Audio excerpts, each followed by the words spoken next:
Neste caminho de autotransformação, iniciamos abordando o despertar, evoluímos para a busca, os obstáculos, o autoconhecimento, a mente, e é chegado o momento de abordarmos o caminho. Há uma frase no livro de Mirdhar de grande relevância: quando muitas estradas convergem, não hesiteis a que tomar. Para um coração que busca a Deus, todos os caminhos a Deus conduzem. Toda senda de autoconhecimento e expansão da consciência objetivam o mesmo fim. São como rios que desaguam no oceano. Os rios são distintos, uns são mais sinuosos, pervadidos de obstáculos, porém todos eles caminham, as correntezas fluem em direção ao oceano. Para este encontro, julgo de grande relevância abordar o quarto caminho segundo Gurdjieff. Gurdjieff foi um místico armênio que passou grande parte de sua vida em busca do milagroso. Ele viajou para a Índia, Egito, e por praticamente todo o Oriente Médio, conheceu inúmeros mestres, diferentes tradições espirituais, teve contato com múltiplas escolas iniciáticas e por meio deste intercâmbio informativo, por meio das experiências obtidas no caminho, ele chegou à seguinte conclusão: existe um quarto caminho. É interessante que a história de Gurdjieff pode ser encontrada neste livro autobiográfico Encontro com Homens Notáveis. Curiosamente, há um filme com este mesmo título que traz a história de Gurdjieff. O filme pode ser encontrado no YouTube.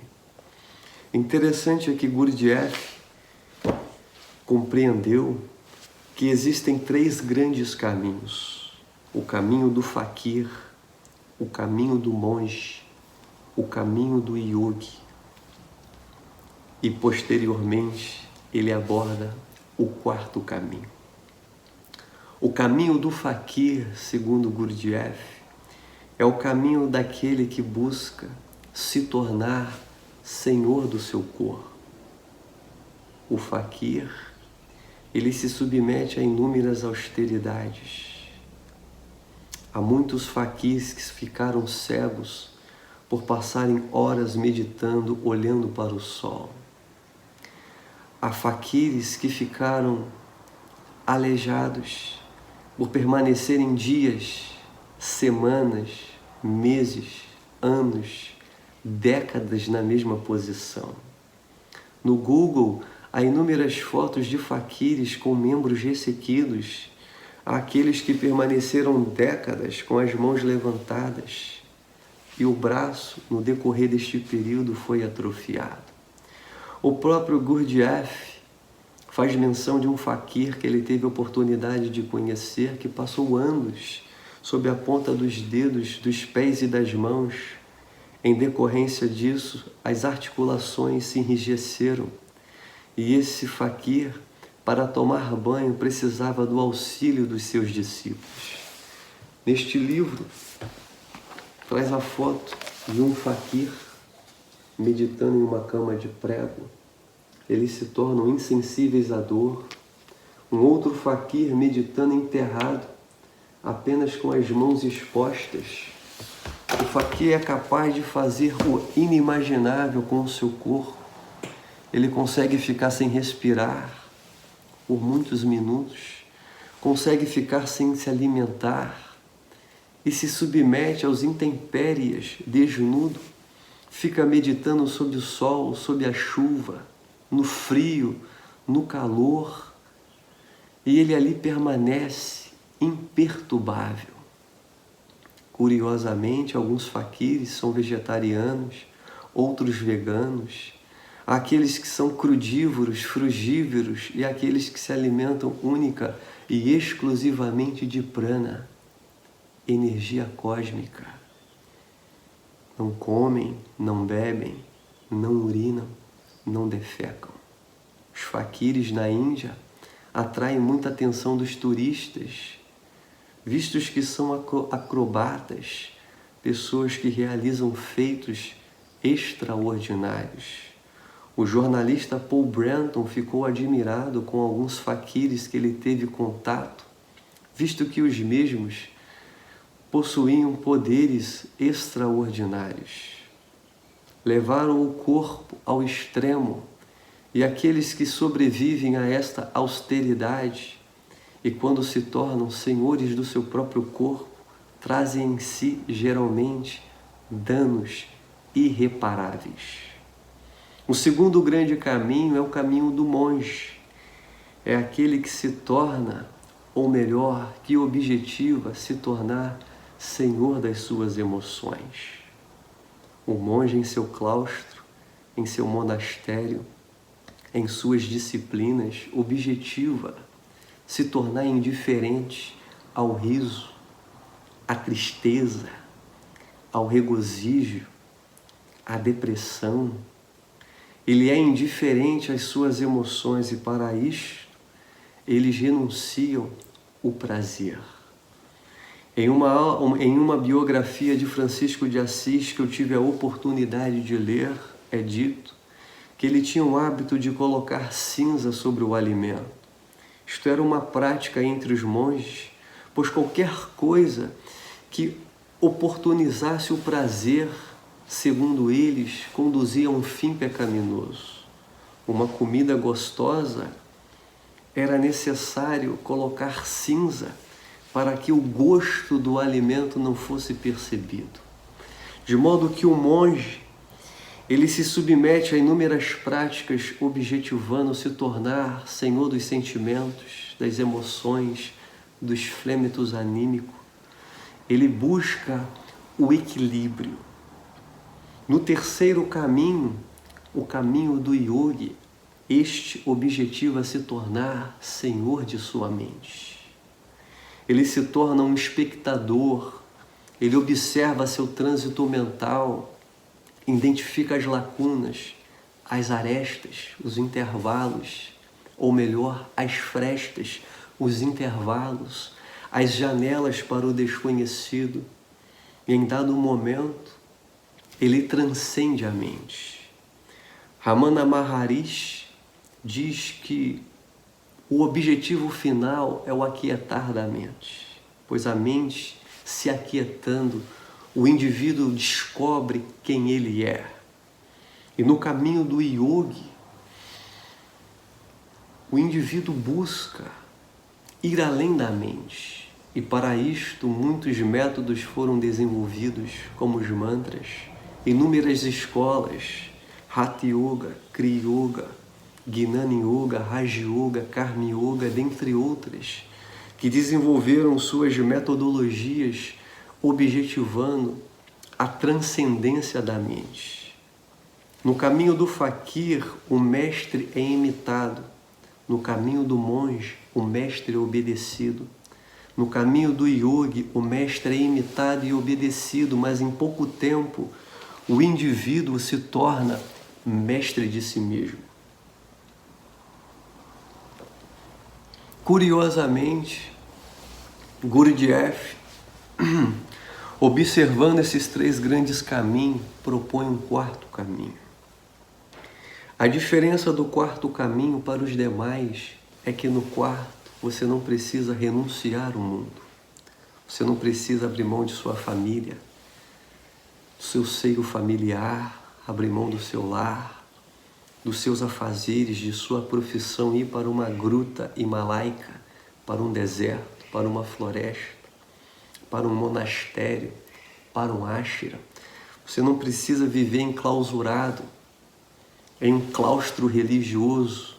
Aonde você está é o local de partida. No quarto caminho, você estará no mundo, mas não será do mundo. Você será luz e sal na terra. Você não vai ser um saleiro, um sal no saleiro, e nem uma luz entre as luzes, mas você vai brilhar nas trevas da ignorância.